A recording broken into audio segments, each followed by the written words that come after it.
thank you for accepting this assignment, and we appreciate it. And God bless you. Okay, thank you so much.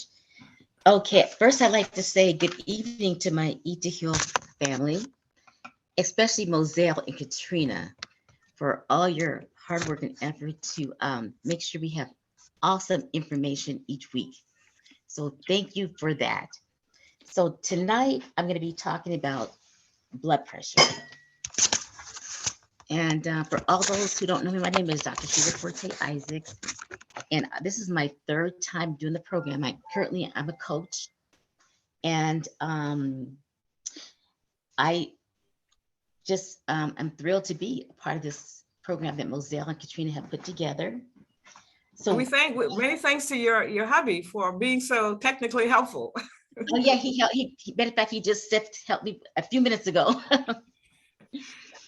So, I'm going to be there's an article by Jordan and Mylan Miller, and some of it I'm going to read because they say some really nice things. I don't want to mess it up, and some things I'll be talking about on my own. So you get a mix. So first of all, they break down salt into two categories: bad salt and good salt. And this kind of salt that we normally have is table salt that we know, or rock salt. And then more scientifically, they call it sodium. So these different kinds of salts affect our bodies. It can be in some negative ways, and everybody's different. So some of the information that I'm going to share with you may apply to some, and it may not apply to others, because, like I said, everybody's body is different. So you just have to try certain things. And the Millers are pointing out that one way that you lower your blood pressure is by increasing your potassium levels. And so I'm going to go over some foods that are high in potassium. So basically, they're saying if you eat the potassium with some of the salty foods, your blood pressure would go down. And they also were stating that you could look at a person and tell if they have too much sodium because they have dark bags under their eyes. But on the other side, they said if you have too much potassium, you also can get too dark bags under your eyes. So you got to have to look at your body and look at yourself. And so now I'm going to read some of the things that they have said about bad salt and good salt, because I don't want to mess it up by trying to paraphrase it.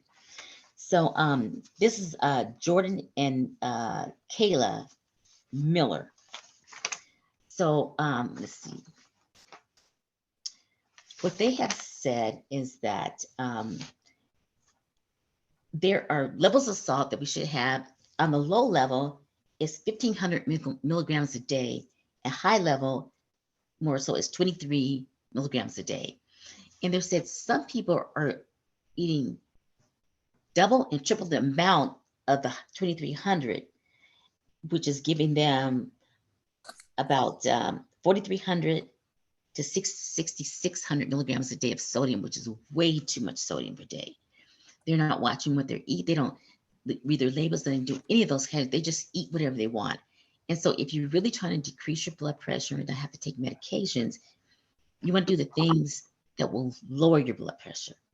So let's see what they are saying about this.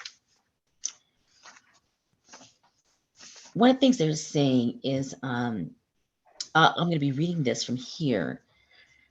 First, they talk about what is good salt. So there are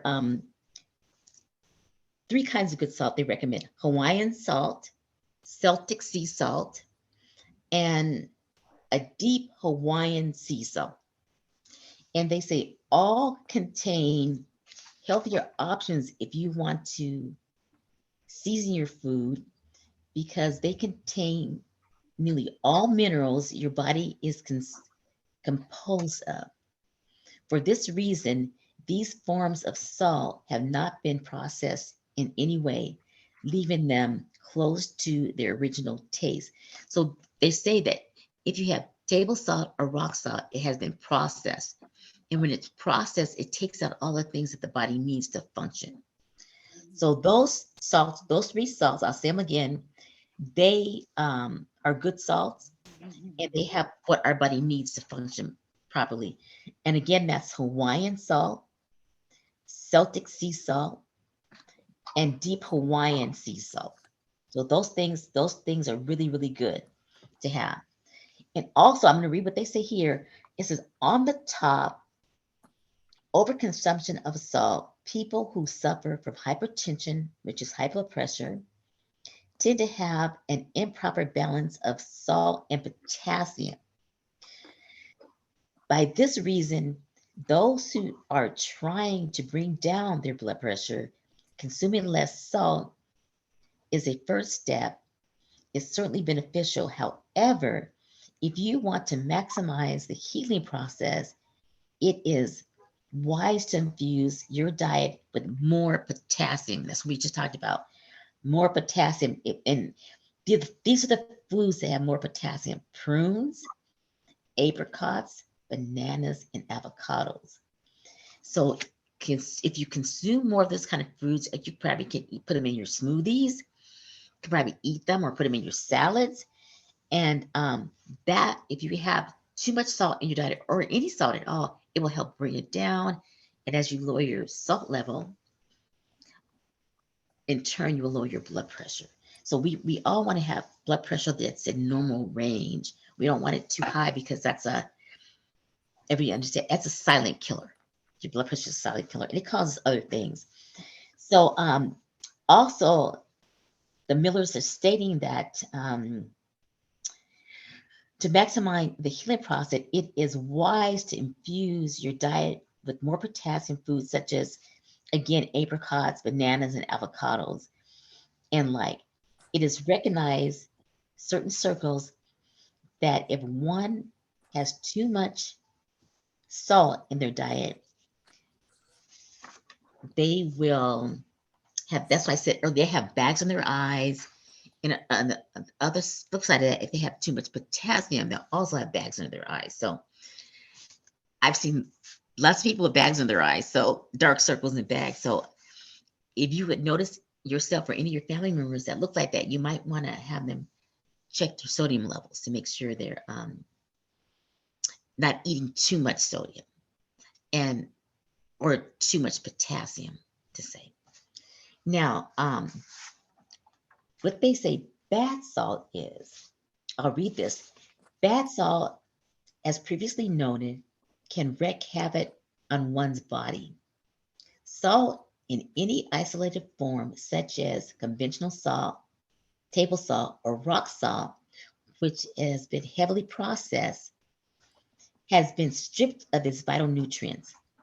As a result, our body cannot find any relief in satisfying the demand for nutrients and thus continue to consume salty foods that have been processed, resulting in a rather vicious cycle. So basically, you know, we got to really, really watch the foods we put in our bodies because too much table salt, as you see them saying there, or rock salt is really not good for us. Sometimes you can take rock salt, put it in some water. You can use that water to put on your food to salt your foods. And that's a better way than to just be pouring table salt. And also, I read too, there's a lot of hidden salt in things. So you need to watch your canned foods, which are full of salt because of the preservatives. And some of your frozen fruits as well have been preserved. So you, on those things, you really, really, really want to see how much sodium you put in your body. And if you're going to be going over the 2,300 milligrams of sodium a day, you want to try to get some potassium in your body to help kind of lower that. But the ideal way is to, eat some of the things that have more potassium in it that I mentioned, like the celery and the bananas and things like that. So also, they talk about people who cannot really eat any salt at all. So what they're recommending is that you get it naturally. I know there's been a kind of a bad rap on celery, but celery, there's a video, if you guys check your video list, there's 2 videos on celery. The salt in celery is very different than your table salt or rock salt. So if you're concerned because you have blood pressure, you might want to try those things along with the potassium to keep your blood pressure in the right range. That's also an option. And you can always put those things in your salad or your smoothies, especially the bananas. Bananas have a lot of potassium in them.